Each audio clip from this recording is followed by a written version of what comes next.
So here we have the big daddy of these units. This is the Strobeam EID G-5, and this is a 500 watt flash. The good thing about these things is you can power them from a mains lead, or you can power them from the battery pack. Let me just plug the mains lead in, and you can see that's come up there. Let me turn that off. Plug in the battery power. This has got a little red line that lines up with the back of the unit here, and it can't come out, it's locked in place. Again, if you pull the sleeve off, it comes out, but that's, once it's in, that's locked in. If I turn the battery power on, and the power comes up. So it's a really useful device to be able to use on location, or to be able to use in the studio when you've got mains power available. And yeah, obviously the fact that it's 500 watt means it's giving you a lot of power. Now the good thing about this as well is that the batteries are lithium-ion batteries, but they're quite small units compared to some of the other manufacturers like Bowens or Profoto. They have very, very big, heavy units that, you know, if you're walking around to locations, or if you're going to a lot of locations in one day and you haven't got many assistants with you, then having a small battery pack like this is going to be really handy. So let's see some of the features of this particular head. First, at the front, let me turn it off for a sec. At the front, we've got a standard S-type bayonet fitting, so you can attach your different reflectors and softboxes to it and stuff.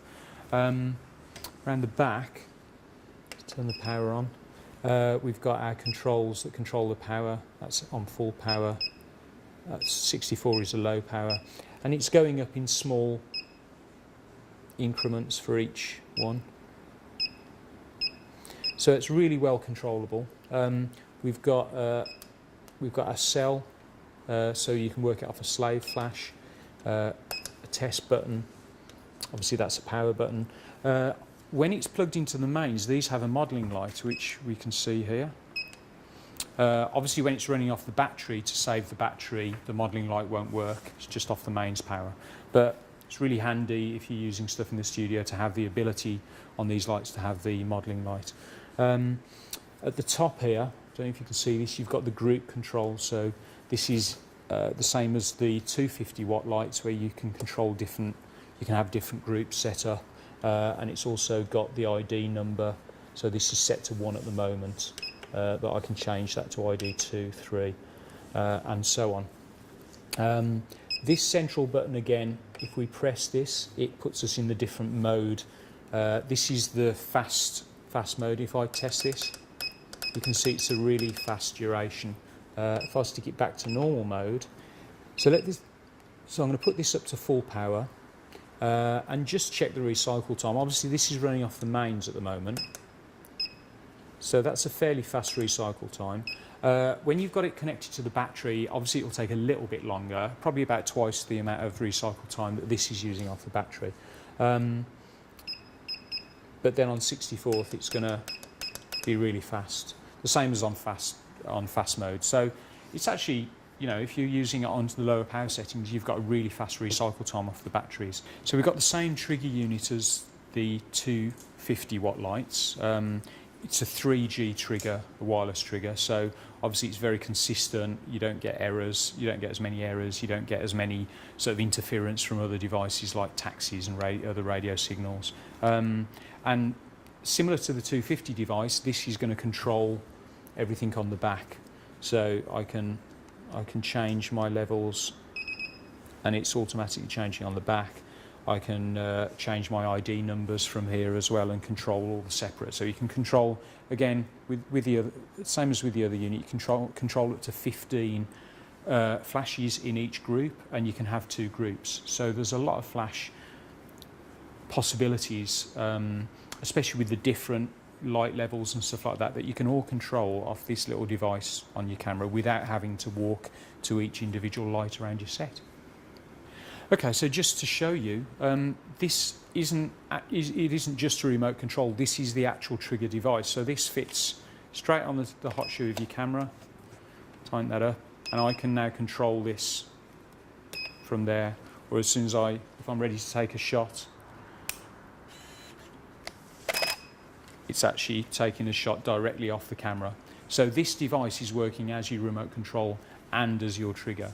So it's perfect. You've got the LCD on the top. You can see, when you're looking at the camera, you can see exactly what your settings are. You can change them as and when you need them. And it's perfect for location stuff. Okay, so I've connected the unit back to the battery now. And I'm just going to illustrate how fast the recycle time and how fast you can take shots with this particular device. So I've got it connected to my 7D again, which is, the reason I've done this is because this gives you a much higher frame rate than some of the other cameras that I use. So it's a really good way of illustrating how fast we can take the shots with this unit. So first of all, I'm going to change the menu functions on this and set it to FP mode, which is our quick flash mode. Press enter, and that's changed to FP. Now, let me have a go at this and see how fast it's going to work. So you can see that's ridiculously fast. It's actually really keeping up well with the power, with the speed that the camera's going. And if we look at the back of the camera, we can see that all the shots are consistently bright. So the power output isn't changing for our shots, even though it's recycling really fast. So as you can see, as we scroll through the numbers, each of the shots is identical. That was a shot we took before. These are the shots now. So they're all identical power coming out of the unit. Okay, so these particular heads come in 2 head kits, and you can run both of the heads off one battery pack. Obviously, if you are running 2 heads, the recycle time will be a little bit slower than it would if you were just running the 1 head, but that goes without saying. Again, like I said before, we can run them off in the studio off mains power or off the battery power. The bayonet fitting, it's the S-type bayonet that fits at the front, so you should be able to fit a lot of accessories. We've got the little underneath here. There is a little place for your brolly, so you can stick a brolly in there and have the brolly out the front. That's built into it. It's even got a little slot at the back, whereas if you're using a different trigger device, you can slot it in here so that it's not dangling around. So that's really handy.